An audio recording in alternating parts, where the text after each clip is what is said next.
Hey everybody, it's Dave at Cook to Win. I've been getting some really good questions online, and one of them that came in this week was about cooking oils and temperatures. And so we just wanted to talk about that today and give you some tips on that. The first thing is we typically cook with olive oil, pure olive oil, not extra virgin olive oil. And olive oil will cook up until you're getting into really high temperatures. When olive oil gets really high, it tends to taste really hot, I should say. It has a little bit of a rancid taste, and it also changes the molecular and the health benefits of the oil. So when we're just sauteing in a pan and not getting any hotter than that, olive oil will work. If we're getting any hotter than that, we typically would use a grapeseed oil, which has a higher smoke point and is a more stable oil. If we're actually going to fry something for a long period of time, we would use a canola oil. Canola oil is one of the most stable oils, and it's one of the least flavored oils. So it is used when we want to get things pretty hot, hotter than 375 degrees, for example. Because when you're frying something like if you were frying chicken, you want the oil to be between 350 and 375. That's where it's bringing the steam out of the product, keeping the oil out of the product, and getting a crispy outside on it. If you leave the oil below that temperature, what happens is it's cooked slower and the oil is absorbed into your product. So if you're frying, you want about 350 to 375. Some other oils, if you want an Asian flavor, you can use sesame oil. It's pretty stable at high temperatures. Or walnut oils. We typically just use those for flavorings. We don't use them a lot in the saute pan. Okay, the other thing that's important to know about your oils and when you're determining the temperature is how it's going to behave is the type of pan you're using.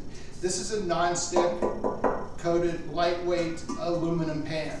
This is going to transfer the heat of your burner pretty quickly up and down temperature wise. We cook with gas here, big gas burners, which we have the most control over the temperature of the heat, because of course you turn the gas down, the flame goes down, immediately the pan cools off. If you're cooking on an electric stove, especially a ceramic top stove, the temperatures aren't going to be that quick to respond. So sometimes if your pan is getting too hot, you have to take it off the heat to let it cool off a little bit and let the burner slow down. It's easy to control that. The other thing that you can do is if your pan is too hot after you put your ingredients in there, like we do when we're ultra low fat cooking, you can add just a little bit of liquid, either a little bit of water or a little bit of chicken or vegetable stock. This pan is going to be very manageable heat-wise because it's not going to hold a lot of heat. If you're sauteing in a big saute pan like this has a copper bottom about 1/4 to 3/8 of an inch thick on the bottom, so it's a very, very heavy pan. If you get this pan hot and you get oil in it and it's smoking, it's going to stay hot because this pan is holding a lot of heat. So you have to be careful that you don't get that too hot, because if this pan is hot and the oil is smoking and you throw in this quantity of vegetables, it will cool it off some, but you're going to have to keep things moving in there because it's going to be pretty hot. Typically, when I'm using the low-fat method of stir-fry, I use our saute, or stir-fry, same thing. I use the non-stick pan with just a tablespoon of olive oil. The question about how hot to use your oil, the question came in the other day, like smoking. When you get your oil to the point where it's smoking, it is time to cook, because if your oil continues to smoke, it's going to burn, and it's going to burn anything that you put in there. So you want to be able to cool that down a little bit right away. So like if our oil got to where it was just starting to smoke and we added, this is about 3 cups of chopped vegetables, 4 cups, that would work fine. But typically when your oil just starts to shimmer in the pan before it starts to smoke, that's when you want to start. To answer the question about how high of a burner do you want to use, the trick is kind of keeping your whatever you're cooking moving. If your pan is too hot, you can either add a little bit of liquid, but just be sure you're stirring it and keeping it moving, and you'll see that it works just fine. When in doubt, start with a medium to medium-high heat.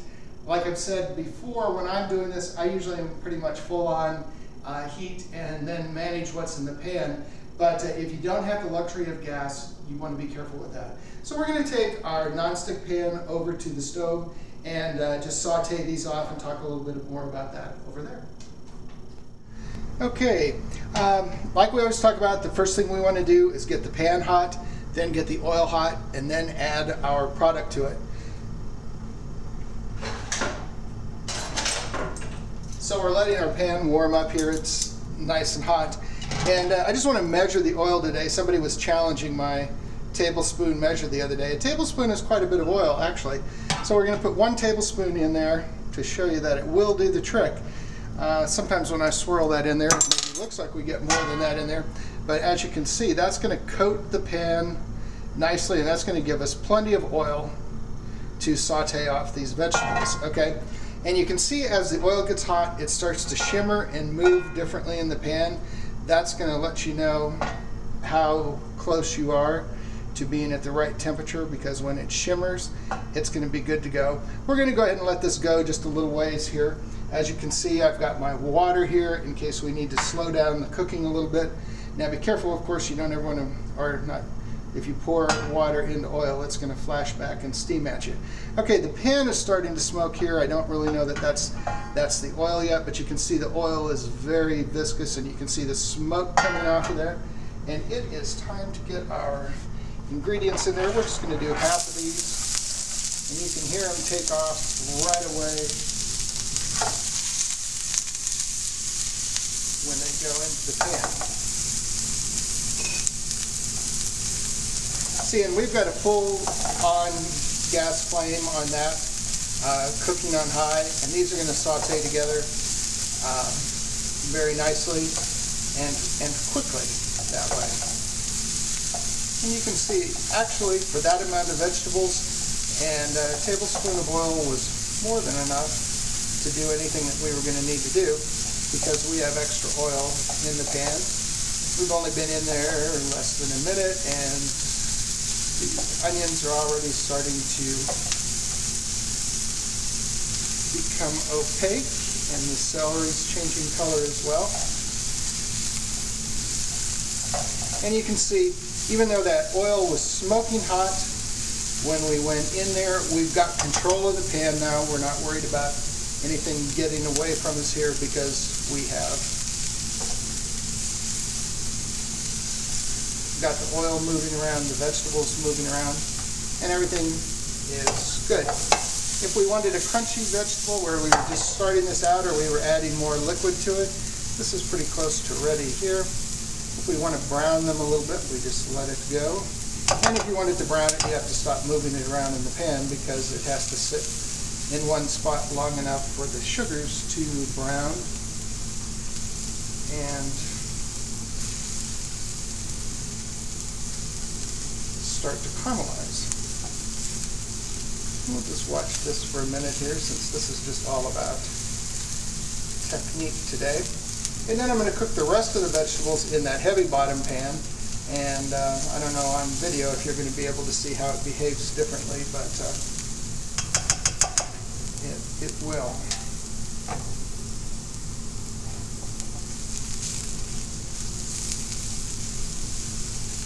One of the things when I'm teaching people to cook our recipes at the inn that I'm always talking to them about and encouraging them to do is to use the same cooking pan or even mixing bowl or anything each time they make a recipe, because you'll get the best results and the most consistent results. If you change up pans, it isn't to say that one is better than the other for any one recipe, but if you change every time you do it, unless you have quite a bit of experience with the recipe, it has a tendency to turn out different each time. So, you know, you want to find your favorite pan, whether that's Grandma's old cast iron pan or a non-stick pan, and pretty much stick to it. You can see we've got some nice colors starting to happen on these. The carrots are now tender, and that would be a great saute place to start these vegetables, and it's a great base for a great dish. All right, so I'll be back with our heavy bottom pan and see how it behaves. Okay, we are back with our heavy bottom pan, and this baby is getting hot on here. This time we're going to use grapeseed oil because we know this pan is going to be hotter, and we're purposely going to run this hotter just to see if we can notice the difference on the video. And again, I'm going with a tablespoon of oil, which again, as you can see, is plenty of oil to just start a saute. More than enough. Could probably actually do that with 2 teaspoons. And again, the trick to making that oil go farther is to pour it into a hot pan because it immediately disperses and coats the pan, and that's all we're doing. Now, if you could see that, you'd already see that that oil is starting to shimmer. We're going to go ahead and let this get to where it's almost smoking, just for demonstration purposes.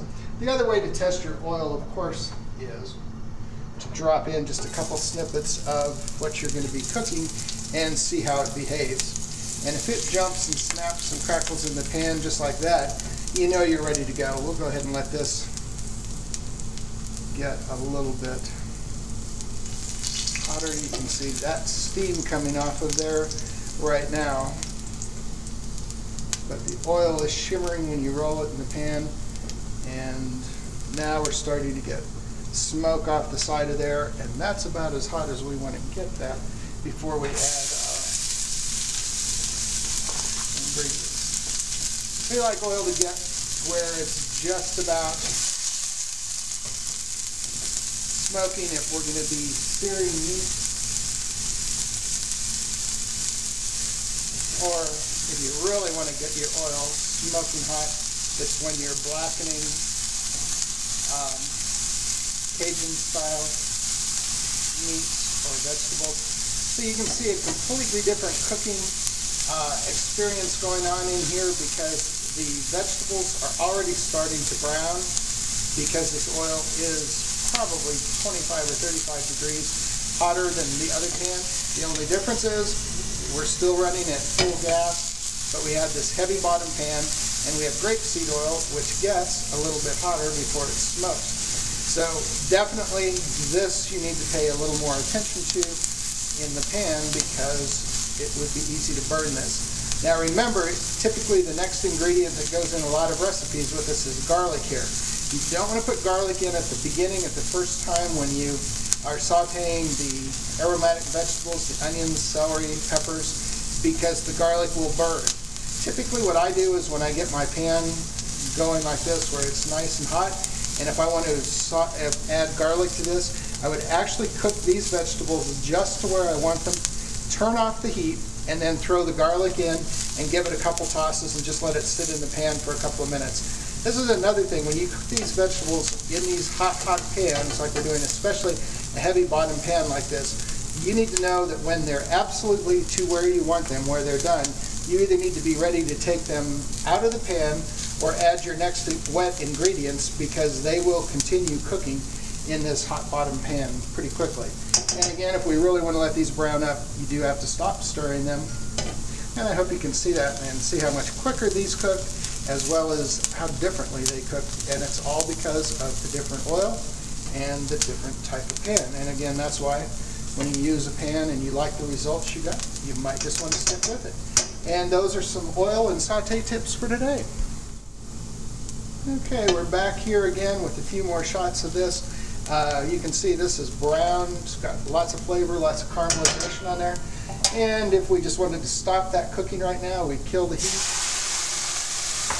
And if we were going to be adding stock or liquid to it, we would just deglaze the pan, which is scooping up all that good brown bits and caramelization out there. That was probably 2 ounces of water in there, and you can see the heat of the pan is going to evaporate that water right away, and the vegetables have turned a wonderful golden brown, and that has because we scooped up all that good stuff off the bottom of the pan. And we're ready to either continue cooking in this pan or add these to another wonderful recipe. And here are the 2 different vegetables side by side. You can see these are a little bit crunchier, a little bit lighter in color. Wonderful.